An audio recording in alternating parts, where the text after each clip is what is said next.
What's going on, Beast? Today, we're going to work on probably the most difficult thing to properly teach somebody, and that is the back squat with the barbell on your back.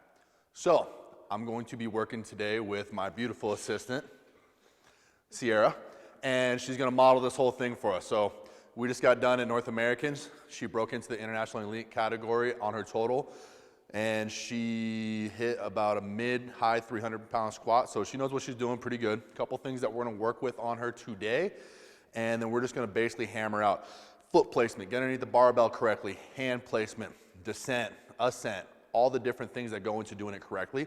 We will follow the USPA squat rules, so that parallel is what we're going to be basing this whole thing off of, and those rules. So you might learn a little something about how to correctly compete at a USPA meet. Again, though, this is just how we do it. You can do it however you want, but this is what's worked for us, and this is what we've had the most success with. So, first thing that we're going to work on, where she's gonna put her hands, and then where she's gonna put the bar on her back. So, go ahead and place your hands. The way Sierra squats, she's a little bit more low bar. I personally don't squat that way, but she does, so that's what we're gonna work with today. So she has a little bit wider shoulders than your normal chick running around. So her hands are gonna be about three finger lengths outside the knurling. She's gonna come and dive right underneath this thing, and she's gonna get pretty deep into it. Now, this is much deeper than I would normally go, but it's what is comfortable for her. That is the most important thing that you have to keep in mind. Foot placement, hand placement, bar placement, there are some rules that you really should not break. But it has to be comfortable for you, because if it's not comfortable for you, you're not gonna enjoy it, you're not gonna train it consistently, you're probably gonna get hurt. So, this is where she's at right now. So, she has a consistent placement right here. Every time she gets underneath the bar, she has her hands 3 widths apart. She has it right at the base of her traps, plenty of room. Now, this will make her pitch forward just a little bit when she's standing erect with the bar on her back, but that's okay. Now, before we even get out from underneath the rack, her feet are pretty close to where she's going to actually be squatting. So a lot of people will dive underneath in one of these, kind of like a wide receiver stance squat. That's not what we're trying to do. What she's doing right now, she's gonna get in her squat stance, she's gonna load underneath that thing, and she's gonna come up. And she's gonna step one step with single foot, other foot, it's a 2-step takeoff. So go ahead and rack it again.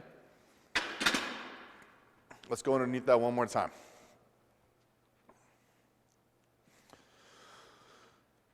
Basically the same exact bar placement, hand placement, very consistent. Consistency is key. Doing this the same way over and over. If you want to be good at this, you need to be very monotonous. Same thing, over and over. Feet are in the same spot. Okay, here we go. She's gonna load underneath that bar, 1 step, 2 step. A lot of people want to take a monster step and get way back here. One of our lifters, Wyatt, he is struggling with that greatly.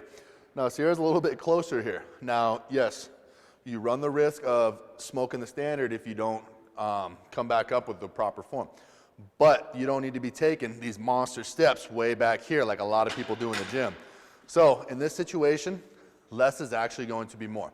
So, that's 2 times you've seen her get underneath the bar, hand placement, foot placement, and unrack the bar. Now what we're going to do is she's gonna go through that again. You'll see it for a 3rd time, and then she is going to brace, and she's going to descend into her squat. That's what we're gonna focus on now. She's gonna pause in the bottom so you can see the depth that we are looking for. Pressure's on, Sierra. Same bar placement, same hand placement, same foot placement, 2 good steps. Now, with somebody who's as wide in the hips as Sierra is, her feet are a little bit wider. Okay, so you have to move through the squat a couple times and kind of find what is comfortable. Some people are much more comfortable here, some are here, some have to turn their toes out to open up their hips. That is some things that you just really have to feel out on your own as a lifter. As a coach, I can't tell you what feels good and what doesn't feel good. I can give you some general guidelines, and then you have to give good feedback. Hey, I did what you did. I felt tight here, I felt loose there, I couldn't get tight enough in this situation, or whatever that may be. That's your responsibility to relay back to us as coaches. So she's got her entire setup here. Now, Before she squats, she's going to take that big breath and she's going to push into my hand, just like she would with the belt. The point of the belt is not to squeeze you, it's for you to push into it with your core. It's actually not doing much for your lower back other than letting your entire core brace. So, big breath, brace out, go down. Now let's take a look at your feet. Go down. Okay, up. Now take a look at your feet real quick. Don't move them yet. Don't move them. Come around. Now, if we take a look at these feet right now, you can tell that her right foot is actually about a ½ inch further back, and it is flared more out to the right. Hopefully you can see the difference of that. So, as a coach, what I'm going to ask her to do is I'm going to tell her that she needs to take her whole right foot forward, and then I'm going to give her the cue. I have a decision to make at this point. Am I going to say right toe in, or am I going to say left toe out? For Sierra, and how quad dominant she is, I'm probably going to bring her right toe in about a ¼ inch. Okay, that looks a little closer to me. Bring that left toe in too. A little bit more. Alrighty, here we go. Let's come over here from a 45 degree. Let's see what Sierra's depth looks like now. Go ahead and sit down there, pause. And up. Good, go through 5 reps. Good. Good, go ahead and rack. So some of the things that we need to be better on this next round through. Her hand placement and her bar placement are pretty good. They're very, very consistent. But I don't care if you are warming up with body weight, the bar, or you're walking out a 700-pound squat. Every time, I want my people to, as soon as they're set and they're ready to go, take a look down. Make sure your feet are in the correct position. Now they are. You're ready to roll. You won't see very many people just step, step, okay, now I'm ready to squat and go, okay? If you squat at all, you really should be taking the time before you descend. Step, step. My feet are good. Bam, okay? If you don't, you could be squatting with one further out. That's where you start to get different labral issues, different hip flexor issues, different, adductor, abductor. Those things are not being loaded equally. Now, if they're not being loaded equally, you're going to start to create asymmetries, which will lead to injuries. You don't want that. So next time you go to a powerlifting meet and there are very good lifters there, take a look. Take a look and see what they're doing on squat, bench, deadlift. I bet you a lot of money that if you look at them and you cut them straight down the center, they're going to be pretty damn symmetrical, left equals right. So you're not going to see very many guys squatting 800 pounds like this with their left foot flared way out, when the right one is more forward. It's probably going to be more symmetrical. Now, they might both have both their feet out like this. That's okay. But you're not going to see this type of thing very often, or a foot back very often, okay? That's where that attention to detail is what is really going to set you apart as a lifter, going to keep you more injury-free, and just going to create a better long-term goal for, or a long-term package for you. So here we go. We're going to get underneath this thing again. She's going to check her own feet.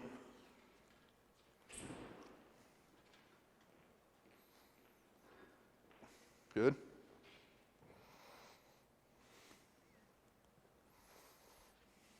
All right, here's your center line. Good. All right, 5 reps. Step back, brace your core. Good.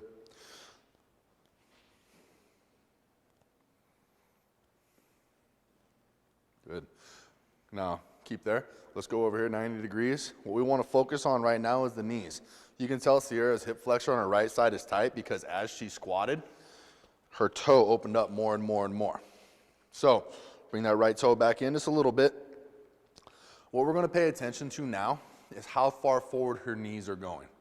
Now, if you jam your knee way out over your toe, it's going to create shearing forces, and it's not good for your knees. There's a lot of wear and tear on those ligaments and the tendons in there, and you don't want that. That is not something that you want grounding and pounding on your knees. If you can sit back a little bit and get it behind your toe somewhere in this range right here, we don't have to have perfect vertical shin angle. That might not be capable, or you might not be capable of that depending on how your body is built. But somewhere in here, that's going to be ideal for your knee. So if it's shooting way out there, you got to learn how to sit back more. So this time, Pay attention to her knees specifically. Go ahead. Good. Set back, set back, set back. Good.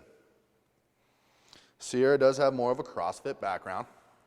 Her knees used to jut way, way, way out there. Now they're back a little bit, and her squat has improved dramatically. Go ahead and rack.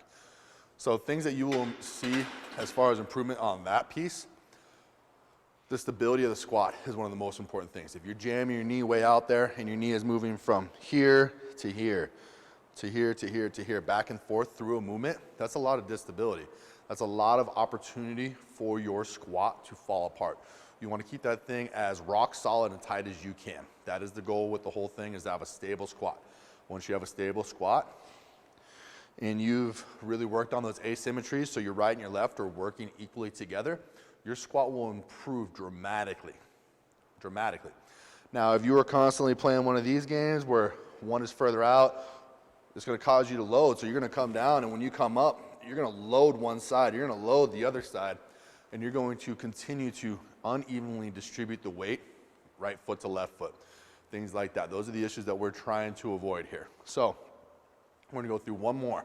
She's going to hit a single rep, her hand placement, bar placement, foot placement, depth, bracing. It's all going to be perfect because that's what she is capable of with the level of squatter that she is. She's going to showcase it one more time, and we'll get you guys out of here.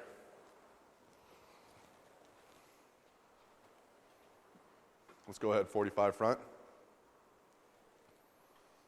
Come down a little bit.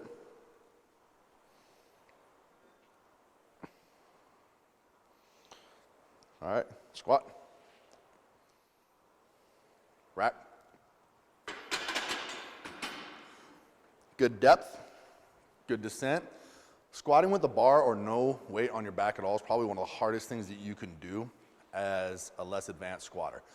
The better squatter you become, you start to rely less and less on external factors. A box, weight on the bar, weight in front of you, something to help counterbalance. You should be able to balance your body by yourself using your body only. That's where she's at right now. That squat looked great. Now, if you're a 6'6", lanky basketball player, you're not going to squat. You're not going to squat quite the same as what she just showed you. If you are a 5'0", 105-pound lifter, you're not going to squat quite the same as what she just did.